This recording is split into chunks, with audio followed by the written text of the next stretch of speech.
All right, so let's talk about employee relations. That is not a very good way to run things like discrimination or belittling people, bullying in the workplace. These things are unacceptable things to do in the workplace. So, but let's talk about this. Why'd you guys hold on to your jobs? For money. For money. What else? The discount. Discount. Anything else? We don't generally quit jobs because generally we need the money. We've got expenses and we got to pay. Car payments, kids, whatever it is. But check this out. You guys, this was about 6 years ago. It's hard to believe you guys would have been teenagers, I guess.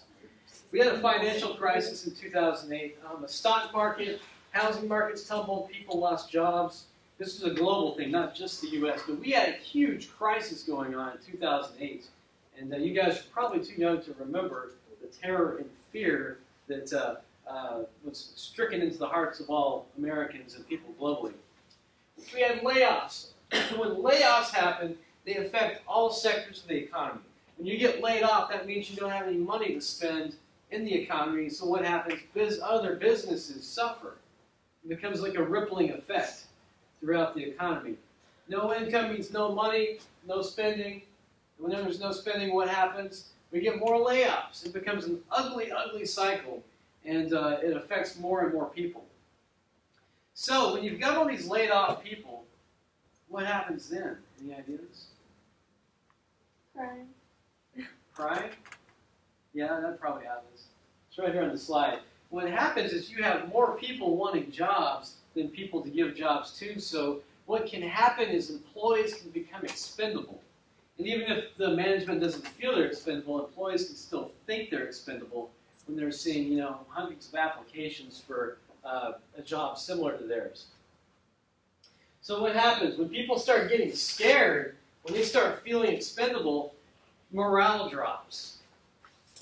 And what happens when morale drops? Well, we lose productivity. People are so busy worrying about their future and setting up their resume that they stop being as productive as they would have been were they happy.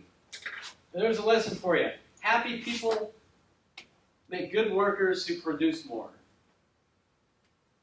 This is just kind of a lesson in life here. So we've already talked about this. We've already talked about unjustly fired and take this job and shove it and all these types of things. How can some of these situations have been repaired? Shamika, what would have made it right between management and the employees where you worked? Not sending all the black people out. Okay, is there anything they could have done to fix it afterwards, or is that the type of mark that doesn't go away? Of course, the employees in here, because they got to stay on the clock and just want to do them off. It feels bad. It looks bad. Yeah. All these things. What about the situation with Samantha? How could you guys fix that problem? You don't want to be a tattletale, but at the same time, because then you really lose your job. So, I don't know. So you don't know. Well, usually communication can kind of, talking to people about problems can kind of smooth some of them over, at least get them out on the table so you can all see them and they look more stupid than they are when they're floating around in your heads. So let's take a look at the Edelman study. It's management's obligation, it's management's duty to help improve employee morale. It's not the employee's job, this is management's job to improve employee morale and try to increase employee commitment. Give people reasons to be committed to their job. It is also management's job to help lift employee engagement, which means talking to each other in a civilized manner. And so to do these things, management has to ask these questions. It has to ask, are we using a new strategy to make employees work more? There's something called, not downsizing, it is restructuring. They take all the jobs in the organization and they match all the like jobs together. And then what happens, there usually tends to be people left over, and they get rid of those people. That's related to restructuring. New strategies can also make employees have to fulfill roles as ambassadors. This is where employees may be doing graphic design 1 minute, but then having to go out and talk to people in the public another minute. This can really test some people's patience because some people are not people for one reason, but also it just having to deal with other people can also create an extra level of stress on top of your existing level of stress. And this is something what management has to ask itself. Are we expecting our employees to be on their best behavior outside of work? Yes, ma'am. I actually have like a good example about that. Tell us about it. I did an internship this summer, and I worked in an advertising department, and every Monday they would have, like, it's a little like family back there, like they have about 5 employees, or sales representatives, and then they have the manager back there. And so every Monday we would like go into the manager's office, and it was a pretty big office, and he'd be like, okay, everyone, let's go around and say like how y'all's weekend went, and then like we'll talk about like the work that needs to be done this week. So I like opened up like, hey, I can take the interest in like your personal life, and like just building that morale and talking about what needs to be done at work. So I thought that was really cool. Okay, so this is trying to get you guys talking and engagement. So this sounds like a pretty wise management system going on. That sounds good. I thought you were going to say that they were trying to feel out your weekend to see what you did to make sure you were on your best behavior. Is related to ambassadors, but I mean, if it's innocent like that, that's great. I mean, that's wonderful that the management takes a personal interest in your happiness. Sometimes change is a constant thing in all organizations. I've been through it in various organizations I worked in, whether it's people changing, whether it's rules or structure or obligations, things change. And sometimes that change is very urgent. And not all employees want to do that. Change is uncomfortable. We don't tend to like to change the things that we're doing once we really get to doing them quite well. But sometimes it's very urgent, and sometimes employees need to understand that they've got to change with it. They've got to get with the program. These are stressful things. We've also got to ask if leadership communication is critical for delivering goals. Is it important that leadership talk with the employees for employees to continue producing? We got to ask these things. Are we overworking employees? In my profession, previous to my career as a grad student, I was involved with the annual giving, the fundraising at Texas Tech. And one of the things that happened was that I just kept getting more and more and more responsibilities. And I became overworked. I became quite burned out. What happened was they moved my boss to another office, and I ended up taking on her responsibilities in addition to my own. And these types of things can really weigh on you after a while. I wasn't being compensated anymore. I just was working an extra 20 hours a week in addition to my regular 40. So management has to ask these things and make sure that employees are not getting overworked. Because when you get overworked, you start getting resentful, and your productivity drops, or you just don't have time to get to everything. What else does management need to ask? Management needs to ask if it's actually searching for new ways to reinvent the employee experience. You need to ask if, it sounds like in your case, the managers were actually finding ways to engage employees, asking you about your weekend. Well, how was it? How's your life going? I mean, as long as they're innocent questions, I mean, these can be great ways to engage employees and make the employee experience more meaningful to the employees. It makes them want to work more just because like they have that connection with their boss. And right. But you feel cared about, right? Right. You feel cared about. And that's one of the things that when you treat people with high expectations, they tend to want to fulfill or live up to the expectations you have of them. Does that make sense? When you treat people like, you're going to fail, then they're going to try to live up to your expectations. So you have wise management where you work.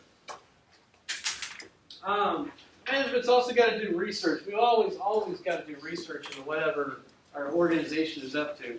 But we got to find out if our research is giving us insight into building trust with our employees, cultivating two-way dialogue, which is what you guys are doing. It's getting some two-way dialogue in your Monday meetings. And, of course, engaging employees in the critical priorities. Getting them pumped up about the things they need to be doing. We also need to ask if current drivers of employee engagement support the business we need to become. We could boil this down into Are we motivating people in a strategic way that helps us accomplish our goals? That makes sense. Are we motivating to goof off? How are we motivating these people? And is it strategic? Is it in line with the business and the vision that we have for our organization? We also need to ask if employee engagement remains, if there's a risk for employee engagement remaining the same or dropping off if we change what we're doing. I mean, there's always that risk. That risk is always there.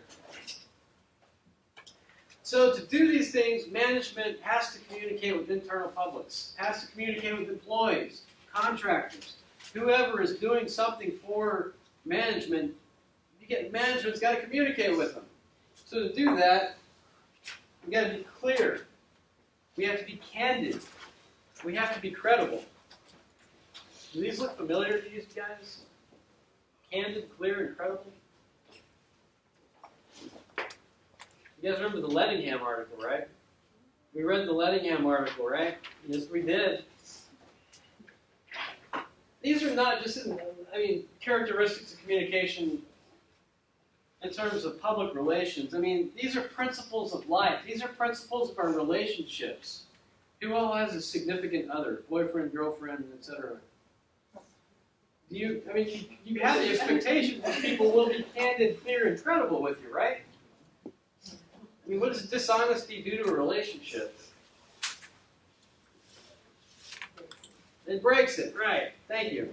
All right, so this being said, employee relations does matter. And ideally, all organizations will have some kind of employee relations program in place. Sometimes it's handled by human resources. Sometimes it's handled by the public relations people. So things to remember. There's no such thing. These are the trends shaping the employment these days. First off, there's no such thing as lifetime employment anymore. People tend to change careers 4, 5, 6, 8, 10 times within a lifetime. It used to be that you'd start out at the bottom and work your way up and end up in the middle management or even upper management, and you work at the same place all your life or for a significant portion of your life. That doesn't happen anymore. You guys will change careers many, many times over the course of your careers. Things like downsizing. All these things are going to affect stock performance. And companies are very, very concerned with their bottom line.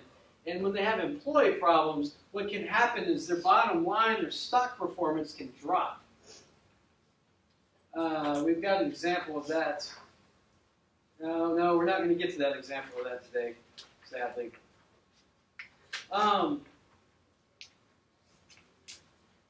Another dynamic, employees tend to not trust employers. This is, Samantha, is that kind of your... I don't trust my employer? Yeah. Is it my boss? Or you do trust your boss? Do I trust you? Uh-huh. No. Excuse me, wrong information. Okay. This is kind of a thing everywhere, but whenever employees are less likely to trust their boss, then they're less likely to stick around. And that's one of the things contributing to the no such thing as lifetime employment anymore. One of the things affecting attitudes among employees is the gaps in pay.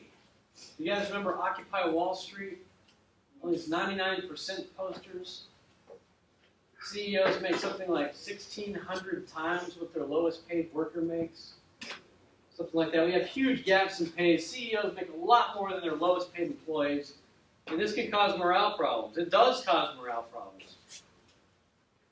But the way we often justify this in our minds, we do this kind of social comparison process. We always compare ourselves, we generally compare ourselves with other people to different degrees. But with CEOs, we often get this sense of divergence in which we stop comparing ourselves with them, and we tend to think that they are something totally different from us, and therefore they may deserve their pay. This is a fallacy. What else we got going on? Globalization is another dynamic. You guys heard of outsourcing, right? Technology has diminished our distance on tons and tons and tons of jobs have gone to India, China, etc. And it wasn't just the manufacturing jobs. Those went first in the 70s and 80s. But now it's like actual service jobs, telemarketing, things like that. You can pay people in India far less than you can pay Americans. So companies are starting to, globalization has led to companies outsourcing a lot of labor. We also have an increased need for cultural knowledge. There is, this is another factor shaping employee relations. We have a more diverse workplace these days. We'll talk about diversity later in the semester. But we have an increasing need for cultural knowledge. And because increasingly companies are coming into contact with publics that they haven't traditionally had. So as a result, you need more cultural knowledge. This is the bottom line right here. If your company has good communication, both with its internal and external publics, but particularly internal publics, you're going to have much better performance. If you take anything away from this slide today, take this away. Good company communication is equal to much better employee performance. So we've ranted and raved about employment. Let's move on to sub-publics. Actually, this is sub-segments of employees. And as PR people, or as human resources people, we've got to talk to these different types of people very differently. How might you communicate, if you're the PR people, how might you word communication for senior management, the people on top?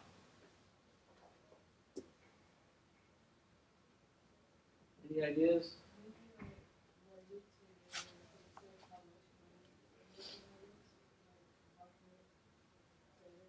Like, what is it in? I feel like people at the top only want to know what's in it. How is it? Yeah, they'll want to know it in terms of their own world. In terms of, like financial people are going to want things in terms of straight up in financial terms, for example. What else? Probably very formal. You don't want to like send humorous emails to senior management. You got to be careful when you hit that reply all. Just a lesson in email. When you hit reply all, make sure you know who's on that list. Supervisors, you can talk to them differently. Staff and line employees, we may even use humor to talk with staff and lower level employees. We've got to talk with labor unions. They're union laborers. Labor unions would be possibly an external public. Union laborers, some places have to join a labor union to be a part of, to be able to work. Or companies have to hire union workers. I applied for a job a couple of years ago at the University of Massachusetts, University of Salem, I think it was. But they wouldn't hire you until you joined the labor union. I think the labor union dues were like $500 or something. Yeah. No, it's in Massachusetts. Salem, Massachusetts. It's where they burned witches. Oh yeah, no, I know that. I think my cousin goes to a similar one in North Carolina. There may be a Salem, Winston-Salem? Yeah, that's probably what it is. Yeah, they make, that was a cigarette place or a tobacco place. Winston-Salem, or North Carolina. Yeah, no, I mean, I think in the Salem witch trial, all these people got kicked out of England because they wanted to burn witches, so they come to America and start burning witches. And that's the foundation of our culture. All right. We've got per diem employees. These are day laborers. Contract workers, people that come in and fix the air conditioner. You have a contract with them to fix your air conditioner whenever it breaks down. And there are probably others. There are a lot of different sub-publics of employees or internal publics. So here's some important questions we got to ask. We've already asked these, actually. But just keep these in mind. We got to ask if management is able to communicate effectively with its employees, in addition to asking if management is communicating effectively with its employees. We need to know, this is probably a very important one, this is very most important, is do employees trust the communication that they're receiving? Does the communication consistent that they receive. Have you guys ever worked at a place that gave you inconsistent information? Either on instructions of what you're supposed to do or anything? Tell us about it. Well, I mean, there's like several, like working in like retail, there's always like several managers, so one wants you to do this and the other wants you to do that. Okay, so it's like serving two masters, like serving two managers. Is the Bible says something about that. You can't do that. Man cannot serve two masters. Right. It's frustrating. It's even more frustrating being one of the managers and having the other manager tell people to do things differently than how you tell them to do. Another frustrating thing. One of the things we need to ask is management communicate its commitment to employees as they do. I'm sorry, is it Rachel? No, it's Kristen. Okay. So does your management express some commitment to its employees and your happiness? Very good. All right. So we've got several different criteria for trusted communications. What makes something trusted? Let's see what we got here. Oops. We've got a willingness to express dissent. If you're able to trust communication, then you may be more willing to express dissent with it.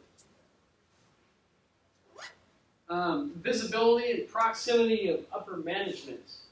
If your management hides in a rich cave, like what's that, DuckTales, where the guy jumps off the diving board and all the money, if that's your management and they don't let you in, like if you never see them, then you're going to be less likely to trust them. I've been in a situation where our management was moved to a different building altogether, and it created communication problems. And it wasn't so much that things evolved into a situation where we had a lack of trust. We weren't able to see their faces and see them body language and stuff like that. It's very difficult to run an operation by email. Does that make sense? You got to be able to see people. The more you can see management, the better off you're going to be. So we've also got, this is all in your book too, by the way. Prioritizing internal and external communication. What does this mean? What do you guys think I mean by this?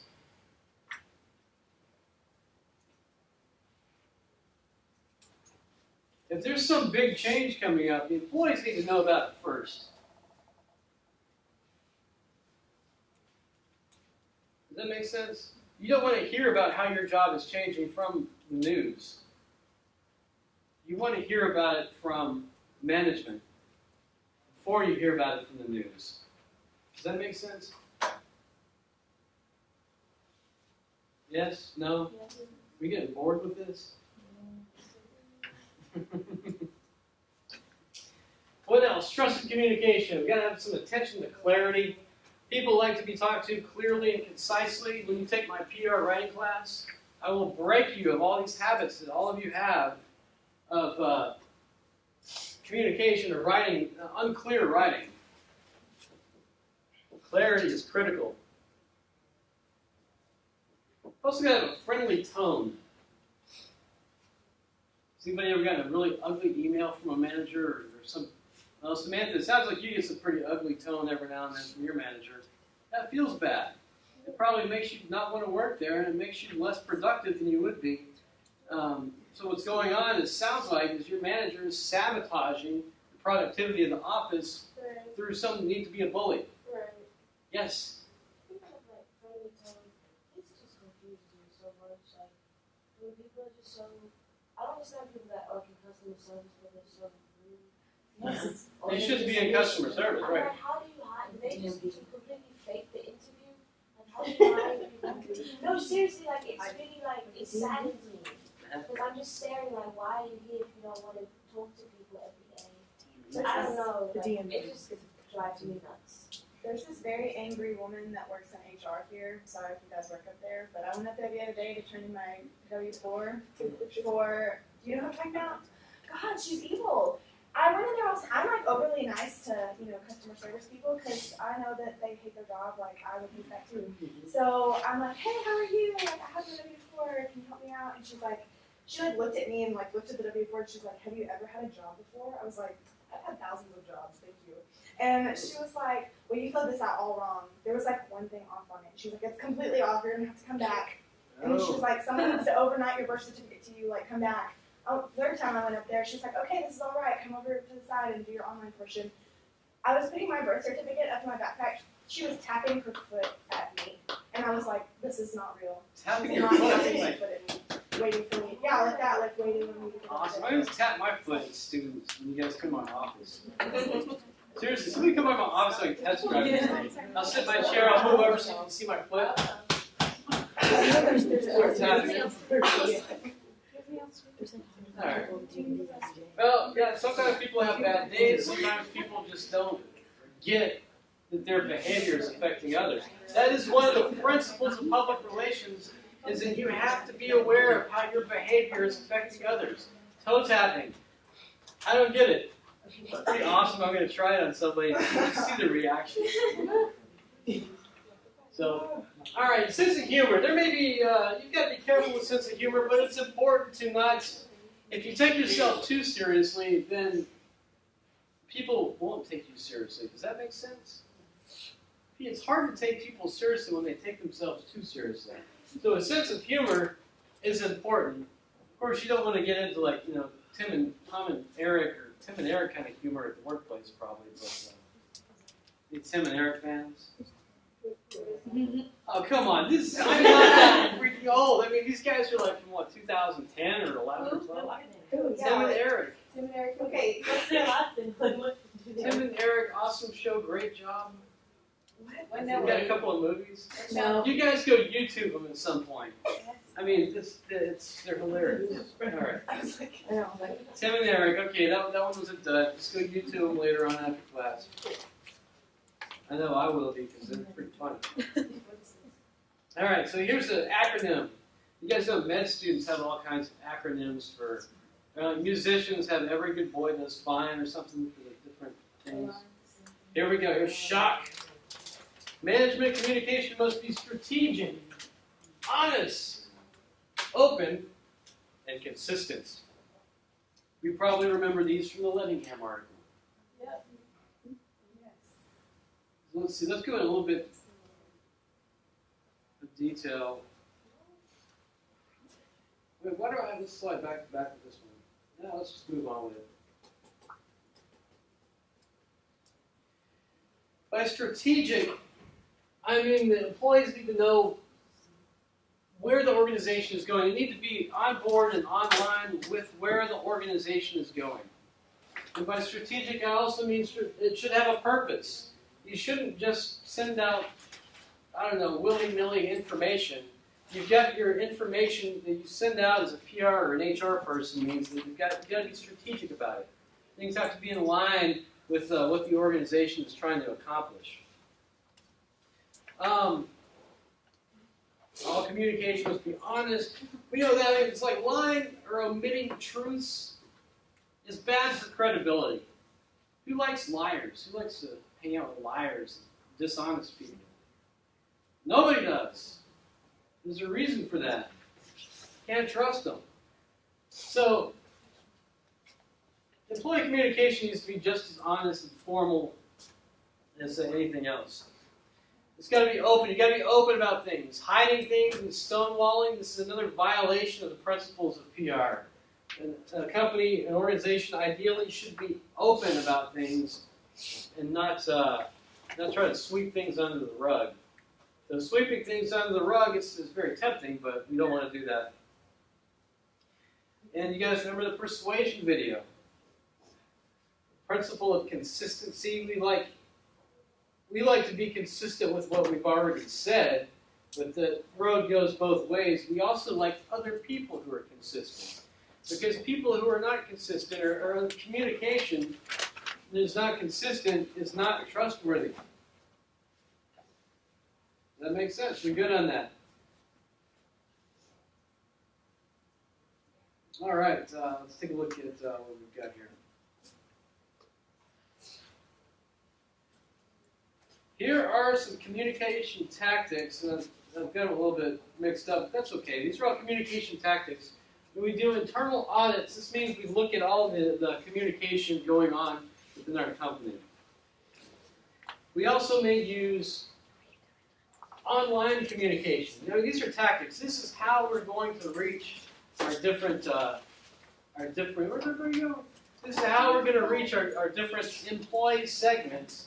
We may use online communication. Does anybody know what an intranet is? Intranet. Like the internet network. Yes. The internet network, that's right. I think the Axis. Anybody use Axis? Nobody? I've heard of it. I know. It's like an intranet for SFA organizations. D2L is kind of an intranet. My SFA is an intranet. Companies may also use print publications, the company newsletter or something like that. Wait, so what was an intranet? Intranet Yeah, what was it? is an internal internet that people outside the organization cannot access. Oh, okay. And only employees. It's like all employees can log on to my SFA or students, and then we can get in there and look at SFA particular stuff. We might also use bulletin boards, either high-tech or low-tech. We've got bulletin boards right out there. That is a tactic for communicating with you guys, those bulletin boards that we have out there. All these flyers that I've taken to the elevator and stuck up in various places for PR day. That's a form of internal communication. We may also have suggestion boxes. Town hall meetings may refer to kind of like a staff meeting. Meetings where people are equal, they show up, they voice their opinions, and decisions may or may not get made. Internal videos. Anybody have to watch a training video for work? You like those? Sexual harassment. Fire safety. What are some other good ones?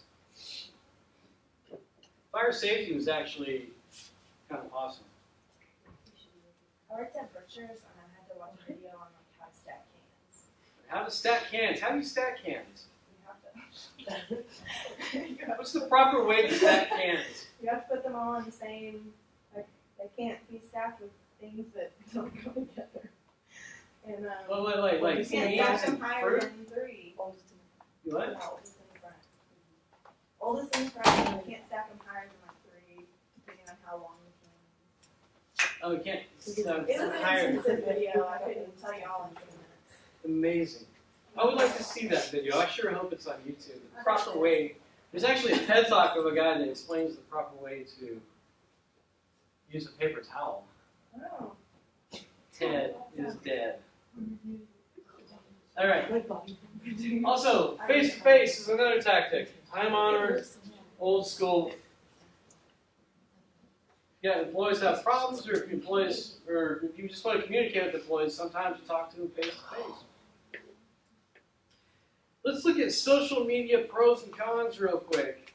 First off, if you got everybody online at once in your company, if everybody's online here, it could slow down the network. So it becomes pages load slower and things like that. Social media can also affect productivity time. This is what's known as the time displacement hypothesis. I don't necessarily buy into that. What do you guys think? Does social media improve your performance or make it terrible, or neither, or both? I think it depends on your job. Depends on your job, okay. And I'm sorry? and I think it depends on how much you use it. 'Cause if it's excessive, then it's going to get in the way. But if it's like a 2-minute break to kind of like refresh. To not think about something Yeah. whatever you're doing? Okay. So it can have, this is kind of time displacement hypothesis. This was argued that, this is most famous with television. A guy named, not Gerbner. Whoa, what is this guy? Putnam was arguing that, TV is destroying the United States because people are watching TV instead of doing something else. So that the rest on the assumption that whatever they're doing besides TV is good, while TV is bad. That's the inherent assumption. Well, I know a lot of people who would probably be better off watching TV than doing whatever it is they're doing. Anybody else know people like that? So, I mean, I don't know. I have problems with the time displacement hypothesis. I mean, this is the same kind of argument made by the the record companies, saying that, oh, people are downloading our stuff, therefore they're not buying our stuff. What do you guys think of that argument? Has anybody downloaded something that they would for free that they never would have bought or paid money for? Yes. Everybody's done that. I mean, I would never pay for Chuck Mangione. I would never pay for, I don't know, Motley Crue, Metallica. I think I downloaded Metallica just to spike them. To be honest. That's a joke, by the way. That's a joke. What else? Social media, you can also have forums for discussion. We have a class Facebook site, but nobody ever discusses anything on it. It's more of like one-way communication, me saying, here, PR Day is coming up. So you guys are welcome. I encourage you guys to discuss things. Like what? Like public relations. I don't know. Whatever you guys want to talk about, as long as it's PR related. Just keep it like, I don't know, NC-17. No, PG-13. PG-13 is probably the best. You can also use social media as a reward. We did this in my old call center. Actually, it wasn't social media at that time. Well, yeah, no, that was the beginning of Facebook in 2005. God, it's almost been a decade. But we would let people get on Facebook when they were performing well. They sat at computers, they called people, and then we would allow them to get on Facebook as long as they were performing well. What? back when Facebook was hot. In 2000, is Facebook no longer... Is Facebook passe? It depends. It's like a new YouTube. Yeah, It's like right. Okay. Videos. It's fake. Yeah. So, like, if you click on it, it's like it's not fake. I don't think so. Maybe 30-year-old man thing, like. An old man. Hang on, they're with you.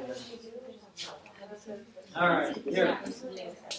Here's the point of social media, to be internally effective. It's got to have a business purpose. I mean, if you can link with your employees, if you can link their use of social media to business, then you're doing good. Also, different posts and things that companies put out on Facebook, Twitter, etc., they should be entertaining and informative. Employees should have a little bit of entertainment value from them, because people don't pay attention to, like, stacking cans videos. I mean, Kroger or Brookshire Brothers, whoever. I mean, it doesn't sound like entertaining. I mean, it may have been informative, but I don't know. Would you have rather watched that if it had a comedian hosting it? Probably. Probably so. But I got paid while I watched it. You got paid while you watched. Okay. Entertaining and informative. Now, if you can put riveting content in there, then you can get employees' attention. So ideally, content that's posted on social media, whether it's videos or other things by a company for its employees, should be able to like grab their attention and educate them somehow, but be able to get their attention.